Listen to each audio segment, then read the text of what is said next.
I have a saying of mine that goes, just do the things you want to do. Last, you die. It's a pretty simple and straightforward line, but it's one that is really personal to me. And Zom 100 Bucket List of the Dead is the anime that perfectly encapsulates the essence of that message.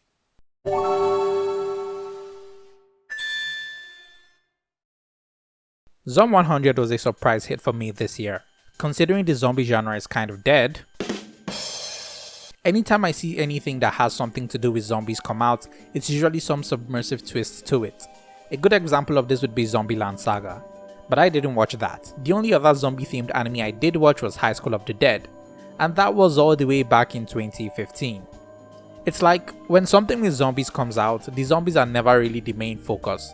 They really only serve as the backdrop to occasionally kill off a character or two. And Zom 100 sees this and takes it to its most comedic extreme, all the while using it as a vehicle to drive the real message of the series. That being, enjoy life and just do stuff. For those who haven't seen the anime yet, let me give you a quick synopsis. Our main character, Akira Tendo, just before the apocalypse hits, was stuck in a soul-sucking and emotionally wrecking office job for a company that exploited the very life out of him for 3 whole years. Every day was total agony for him, until one day he wakes up and to his surprise, the zombie apocalypse has begun.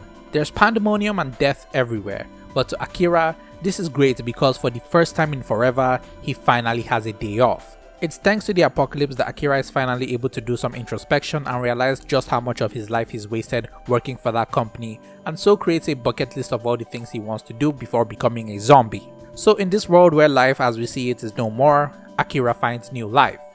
This is hella inspiring and super relatable, and thanks to the anime's stellar first episode, you are able to really connect with Akira on an emotional level. To me, Akira is the most relatable character of the year, probably because I see a lot of myself in him. He's a good person deep down inside, always doing his best and ready to help anyone he needs. He's your typical Genki main character, but the anime doesn't just make that his whole personality or only show you that side of him. No, we get to see him in the depths of despair. We see him at his lowest, having really dark thoughts that make him contemplate why he's doing any of this. These moments really stung my heart. Watching this golden retriever of a boy have the light sucked out of his eyes was painful, but despite all that, he still continued. Why doesn't he just quit, I hear you asking? Well, it's never that easy. Because of the way he is, Akira feels compelled to keep doing this. He sees himself so deep in that getting out of it would be impossible. And even when he does contemplate it, he starts shooting down his own thoughts, trying to rationalize and create excuses for his very toxic workplace. I don't want to make things harder for the others. There are worse companies out there. It just goes to show just how far he's gone and how much of his life he sacrificed for this company.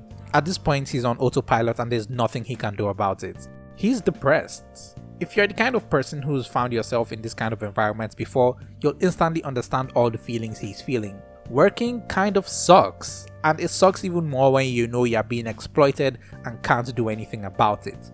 Which is why a lot of us see ourselves in Akira. Nobody wants to slave away at a job they hate for the rest of their lives, but with the way the world is, a lot of us don't really have a choice. What I find really refreshing about Akira as a main character is that despite all the stuff he's been through, he doesn't become someone who's jaded and apathetic towards the rest of the world. Even though he has every setup to be one, he remains a constant ray of sunshine in the zombie apocalypse. I love this cause personally I've grown tired of all the main characters who, after having the plot deal with them, they become jaded, selfish, aggressive, and kind of edgy. Yeah, sure, you can call that character development because realistically speaking, not everyone can just turn the other cheek and remain good people. I understand that character direction, but it seems like we get a lot more of those characters these days, and people eat them up and hate on the few that aren't. I think this is why characters like Tanjiro and Takemichi get a lot of flack. Call me old-fashioned, but I really miss those goody two-shoes main characters who were always ready to help. They were simple, inspiring, and just fun to watch. And Akira is exactly that, but with even more layers. Like, he's the kind of guy you'd want to hang out with in real life. He feels very human. And that shows later in the anime when he does come across his old supervisor, one of the people that made his life a living hell.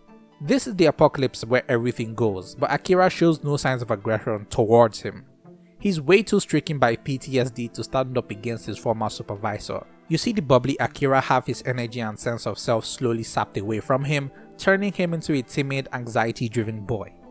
I felt this. It just really shows how much of a toxic environment he was in and the trauma he carries. The anime does a great job showing how these experiences don't just leave our bodies as simply as we'd like to believe. And even when things go south for our crew and everyone else, Akira, having every opportunity to ditch his supervisor and save himself, still risks his life to save him.